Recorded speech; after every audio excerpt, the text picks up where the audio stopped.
Shalom, shalom, nous vous bénissons tous au nom de Jésus-Christ de l'éternité.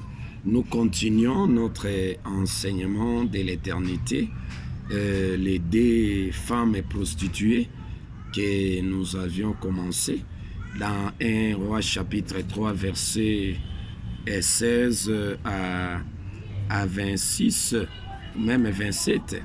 Et vous allez lire, on avait déjà continué, lisons à partir, relisons rapidement. Alors les deux femmes prostituées vinrent chez les rois. Les rois, c'est l'Éternel, ce n'est pas Salomon ici. Salomon ne présente que l'image. Salomon ne peut pas juger Dieu et Christ, non. Il n'a pas de droit, c'est l'Éternel qui accomplit les jugements, mais à l'image de Salomon ici.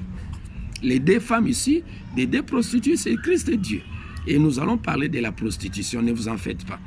Nous allons parler comment Christ s'est prostitué durant les règnes de la première venue et comment Dieu s'est prostitué à l'éternité avec Satan. Ne vous en faites pas. Alors, la Bible dit ceci, verset 16, 1 Roi, chapitre 3, 16. Alors, deux femmes prostituées vinrent chez le roi et se présentèrent devant lui. L'une des femmes dit, « Pardon, mon Seigneur, moi et cette femme, nous demeurions dans la même maison, même message. Et je suis accouché près d'elle dans la maison. » Lorsque Jésus-Christ a proclamé son enseignement et elle a accouché, son mari, c'était l'Éternel, non? C'était l'Éternel au travers de Christ qui a proclamé cet enseignement. Christ a proclamé, a accouché, que lorsqu'il était avec l'Éternel. Et en ce moment-là, Dieu était son disciple. Elle était là à côté. Ce sont les deux femmes ici qui partagent les mêmes messages, même maison, même message, même enseignement de l'Éternel. 3 jours après, c'est la fin du règne de 1000 ans de Christ. 3 jours après ici. Ce sont des révélations de l'éternité. Il y a déjà, Christ a proclamé, pensée, enseignement et sa pratique, c'est fini. Et c'est Apocalypse 21, et le règne de 1000 ans. Alors, 3 jours après, cette femme est aussi accouchée. Ça, c'est Dieu. Après le règne de 1000 ans, c'est Dieu qui entre en scène. Nous habitons ensemble, aucun étranger n'était avec nous dans la maison. À part Christ, à part Dieu, il n'y a pas un autre prédicateur qui s'ajoute. Il n'y a que deux là qui voient la face de l'Éternel. À part Christ, à part Dieu, personne d'autre n'a le droit de voir la face de l'Éternel et puis faire entrer les esprits, les prédestinés à l'éternité. L'Éternel a disposé d'autres esprits entre les mains de Dieu, à l'enseignement de Dieu, pour les faire entrer à l'éternité, d'autres esprits à la disposition de Christ pour les faire entrer à l'éternité. Les deux épouses de l'Éternel. Mais nous allons revenir comment les deux épouses se prostituent avec le serpent Satan. Alors, elle s'est levée au milieu de la nuit. Ça, c'est à partir de 20, c'est le ministère de l'éternité, même à partir de 19.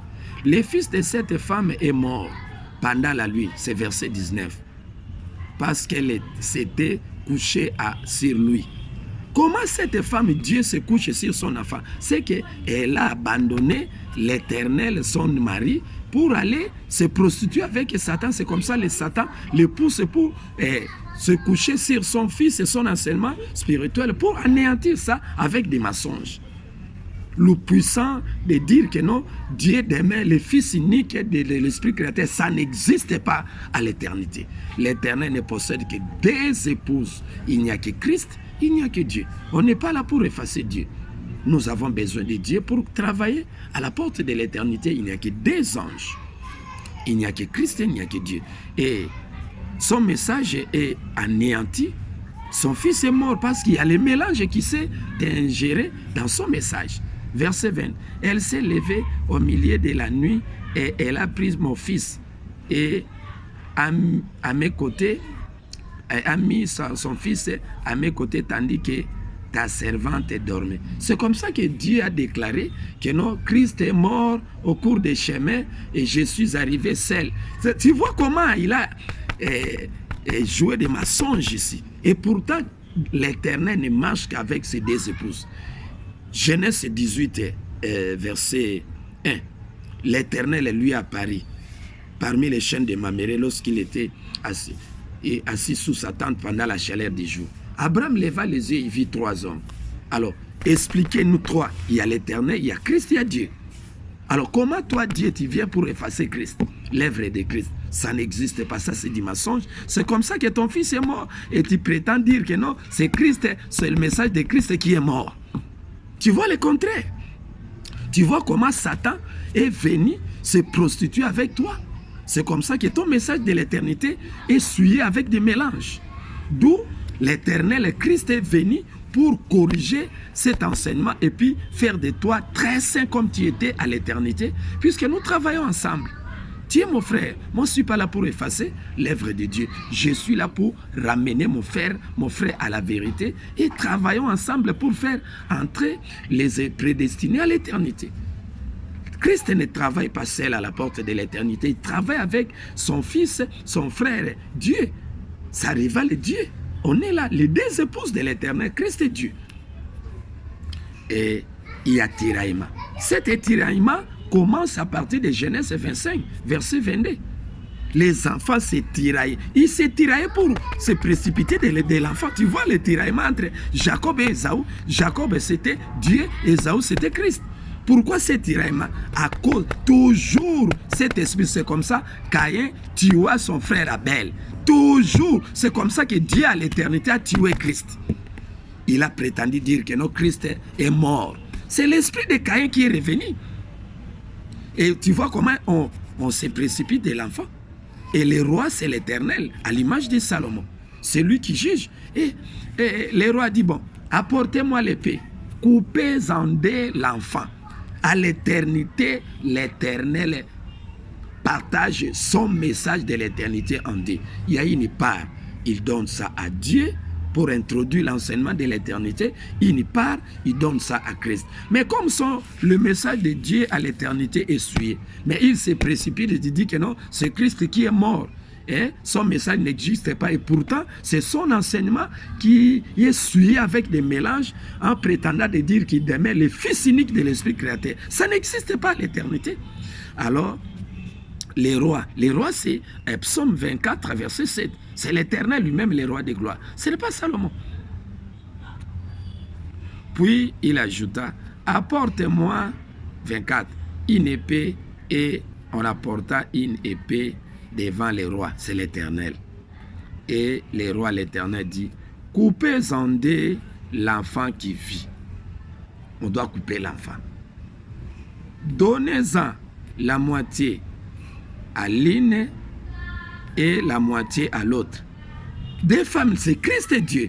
Une part du message de l'Éternel, il a donné ça à Christ, et l'autre part, il donne ça à Dieu. Et c'est Dieu qui a commencé à introduire l'enseignement de l'éternité. C'est clair. Et c'est Christ qui vient achever. Donc, le message de l'Éternel est scindé en 2. Une part, il donne ça à l'autre femme, Dieu, et l'autre, et une part, il donne ça à Christ. Les 2 prostituées. Les 2 épouses de l'Éternel. Mais, alors, la femme dont le fils était vivant sentit ses entrailles s'émouvoir pour son fils. Donc, le fils est le meilleur enseignant de l'enseignement spirituel de l'éternité, c'est Christ. Puisque c'est Christ qui vit avec son enseignement de l'éternité. Donc, les maris aujourd'hui, l'éternel est Christ, l'éternel est en Christ pour corriger l'enseignement de Dieu de l'éternité. De la manière que Dieu avait corrigé Christ durant le règne de la première venue, Dieu a ressuscité Christ. À l'éternité, c'est Christ qui ressuscite Dieu. C'est ça la révélation de l'éternité. C'est ça le mystère que vous devez connaître pour entrer à l'éternité. Que Dieu est une créature de l'éternel, Jésus-Christ aussi c'est une créature de l'éternel, Dieu est une épouse de l'éternel, Christ aussi c'est une épouse de l'éternel. L'éternel est Dieu, l'éternel est Christ. Et vous voyez ici, alors Jésus dit à l'éternel, donnez à mon frère là, à ma rivale et l'enfant, que je vois l'enfant vit. Maintenant le roi dit, ah voici la mère, le propriétaire de l'enfant c'est Christ. À l'éternité, les meilleurs enseignants. C'est comme ça que Christ a reçu la plus belle robe, selon Luc 15, 11. Le plus jeune qui était plus jeune est devenu plus grand à l'éternité. Mais durant les règnes de la première venue, c'était Dieu qui était plus grand. Donc nous allons